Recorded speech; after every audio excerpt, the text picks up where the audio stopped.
Every time universal basic income or UBI enters a political debate, the same move happens within minutes. Someone produces a large number, attributes it to what UBI would cost, and watches the conversation collapse under the weight of apparent fiscal impossibility. In Switzerland, that number is 73 billion Swiss francs per year.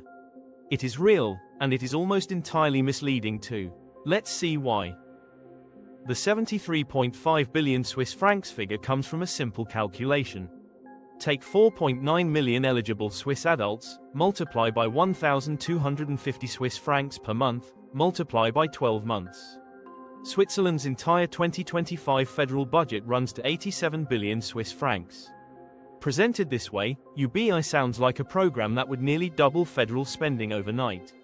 Opponents cite this figure because it lands with force and needs no further explanation. But the rebuttal requires more sentences than that.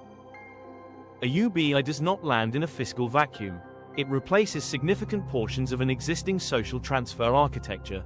The Federal Statistical Office puts Switzerland's net social benefits expenditure at 2.5 billion Swiss francs annually. The State Secretariat for Economic Affairs reported unemployment insurance at 6.4 billion Swiss francs for 2023.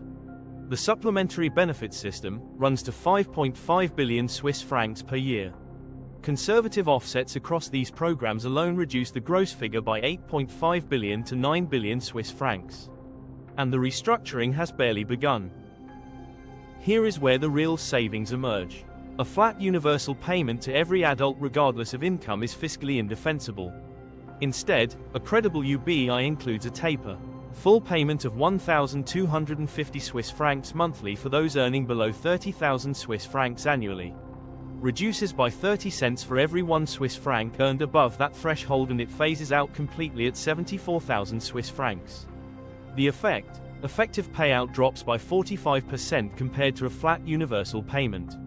After benefit offsets and taper design, the net financing requirement sits at 35 to 38 billion Swiss francs, still substantial, but a fundamentally different conversation from 73.5 billion Swiss francs. 4 revenue mechanisms close most of the remaining gap. First, VAT.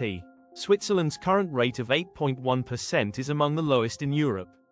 Raising it to 11% generates 12 to 14 billion Swiss francs annually. The instrument is mildly regressive in isolation, but when paired with a UBI that disproportionately benefits lower incomes, the net distributional effect is progressive. The arithmetic actually favors lower earners across most scenarios. Second, an automation and digital services tax on corporate productivity gains attributable to AI. Set at 5 to 7% of documented labor cost reduction, this generates 2 to 3 billion Swiss francs in the near term, rising to 6 to 9 billion Swiss francs within a decade as AI adoption scales. The growing nature of this revenue stream matters. UBI's fiscal position strengthens over time precisely as the displacement pressure it is designed to address intensifies. Third, a capital gains tax. Switzerland is one of the few developed economies that taxes private capital gains at 0%. A 15% levy on assets above 2 million Swiss francs would leave every ordinary homeowner and lifelong saver entirely untouched. The threshold sits well above the value of a typical Swiss primary residence. It reaches investment portfolios, second properties, and concentrated equity holdings. Precisely the asset categories that have appreciated most sharply from AI-driven productivity gains. Estimated yield, 4 to 6 billion Swiss francs annually. Fourth, a data dividend and platform tax on large digital companies monetizing Swiss user data, set at 3% of Switzerland attributable revenue.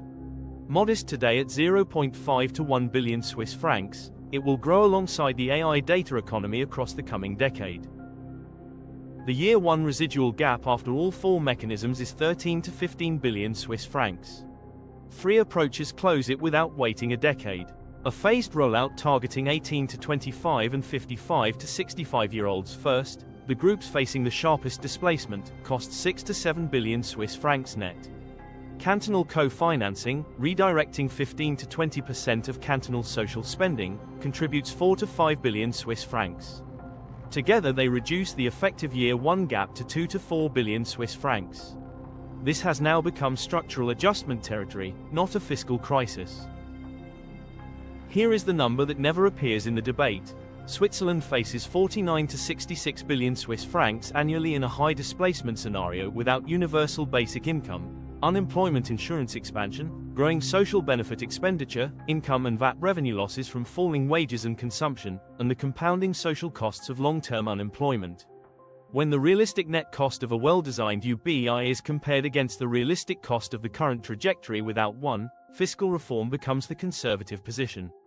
The expensive choice, across any time horizon longer than an electoral cycle, is inaction.